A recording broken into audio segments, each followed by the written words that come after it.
Hello, I'm HG Tudor, and welcome to the 100,000 Subscriber Interviews, a series of short interviews with people who have harnessed my work and seized the power.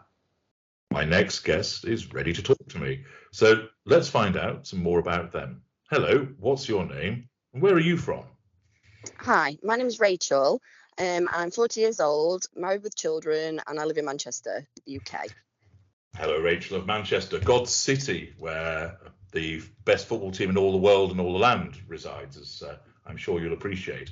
Now, how did you find my work, Rachel? Well, I found Narcissist around 3 years ago after many wasted hours of Googling the types of behaviour that I've been subjected to from a particular individual at the time. To be honest, HG, I was at my wit's end with the situation. I was searching for answers to why they were behaving how they were, and I just couldn't understand why somebody would conduct themselves in such a way. Yeah. I luckily came across Narcissist, and as I began to read your work alongside other readers' comments on the blog, it was like somebody switched the light on. I'd found a place that could give me the answers I've been searching for. They weren't sugar-coated, there was no flowery language, just straight talking explanations about narcissism, narcissistic behaviour, and equally important, the empath's addiction to narcissists. Yeah. Okay. Well, I'm pleased that it was so useful for you. And interestingly, a lot of people have come to my work through the YouTube videos. And as you know, the blog has been there longer than the videos has. So it's interesting that was your first port of call. Thank you for sharing that. If you can just sum up very briefly the situation that you found yourself in that caused you to go looking for help and information. Yeah, of course. I was targeted by a narcissist and suffered around 2.5 years of like intermittent harassment, basically. Yeah. This individual, he knew I was married, but this didn't put him off his advances. If anything, he saw it as a challenge. It started off hundreds of messages sent a day. He'd leave me voicemails overnight, ranging from declaring his undying love for me to then turning abusive and swearing. This then became quite cyclical in cyclical behavior. He'd lose interest after a few weeks of this, and I wouldn't hear anything for a while. And this, in the early stages, when I naively thought that that was it, he's gone for good, but that was never the case. He always returned, sometimes turning up into my workplace or contacting me through his friends and family social media accounts. So I thought it was time to take some more drastic action. Certainly. So pretty intrusive behaviours. And how was that affecting you? Well, to be honest, HG, the situation was taking over my life. It was causing me to suffer lack of concentration. I was losing sleep. I was losing weight, and just generally in a permanent state of low mood and like mild anxiety, I'd say. There were even times that I was a little bit worried for my own safety, as I knew he had a history of violence and criminal activity. So it was all consuming, really. Okay. Yeah. Thank you for expanding on that. So which of my books have you read, Rachel? Well, I've read most of your books, actually, HG. I've put together a list. I've read Exorcism, Fuel, Idealized and Ignored, Black Hole, Devil's Toolkit, Sex and the Narcissist, Sitting Target, and Why. Excellent. And which of those books that you've read did you find the most useful and why? Well, every one of your books, HG, is very beneficial to read, as it kind of built on my growing knowledge of narcissism and the dynamic you kind of find yourself in when you enter any form of relationship with a narcissist. But if I had to choose one, if I had my hand behind my back and I had to choose one to suggest everybody must read, it would be without a doubt Fuel. Yeah. This is such a powerful read. It details how and why narcissists do what they do. And for me, once you realise what is driving the behaviour, I found I could start to understand that they don't live through our perspective.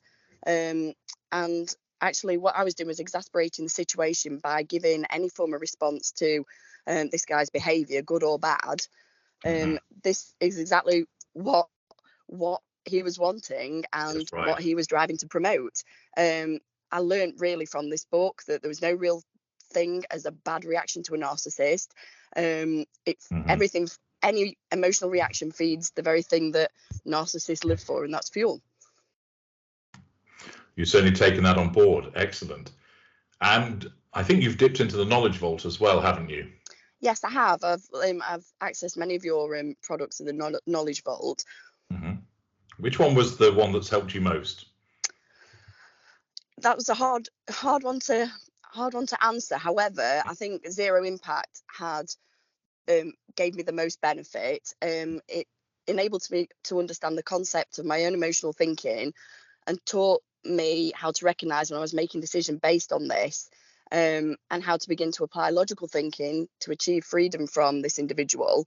For me, this package really does get you to think differently about your actions, and I found it provided the tools necessary to free myself from this narcissist.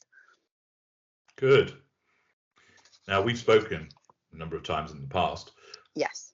What made you, if you could sum it, to identify one thing that made you organise an audio consultation with me? Well, although I had a good understanding of narcissism from accessing your work, I still had some specific questions around this particular individual's behaviour that I just wanted to get clarity on.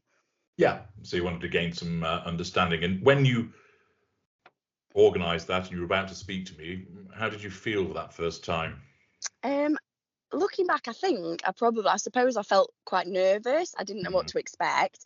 But one thing I would say is, as soon as I got on the call, those feelings quickly diminished. You put me at ease, and you're a pleasure to talk to. So if anybody out there is worried about speaking to HD, yeah, you don't need to have any worries about that.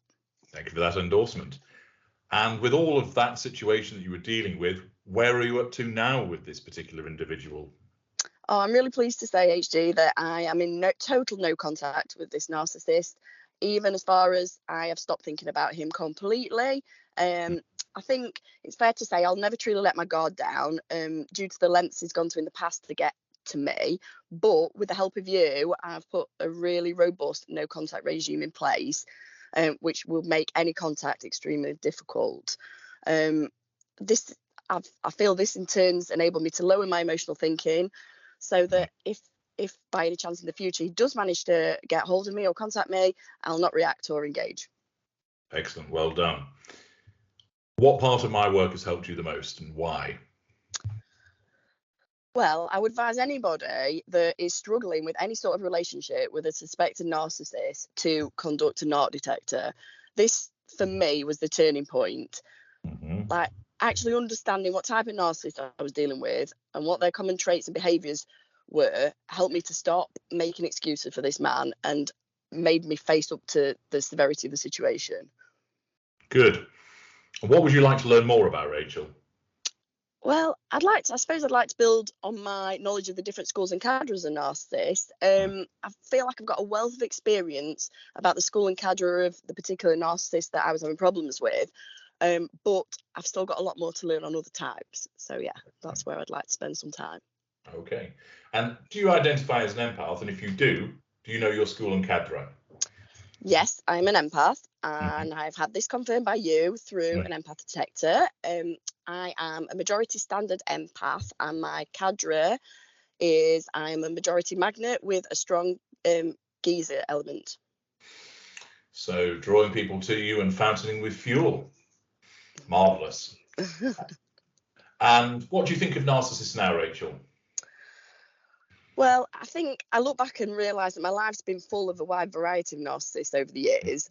However, I feel now I can spot one an absolute mile off. I know I just want as little to do with any as possible, and will do my best to protect myself from any that cross my path. I've got no animosity, no hard feelings. I feel some pity for narcissists, really, but yeah, they don't affect me in the way that they have done in the past. So certainly applying what you've learned in Zero Impact. That's superb. Now, you talked about what parts of my work have been the most helpful, Rachel, but what would you say is your favourite aspect of my work? I think the favourite aspect of your work for me is how you deliver it. The messages and cold hard truths are sometimes hard to swallow, but you always deliver them with an appropriate level of entertainment and humour. Getting the truth directly from an actual narcissist is so eye-opening and invaluable. Good. And finally, Rachel, what's your message to people listening to you today? Well, if you think you have a narcissist in your life, access HG's work, book a narc detector, and start your journey to achieving no contact. It really is the only way. I'd say it's the best investment you can make on your own self-development and your future happiness. Neatly summed up. Rachel from Manchester, thank you for joining me today. Thank you.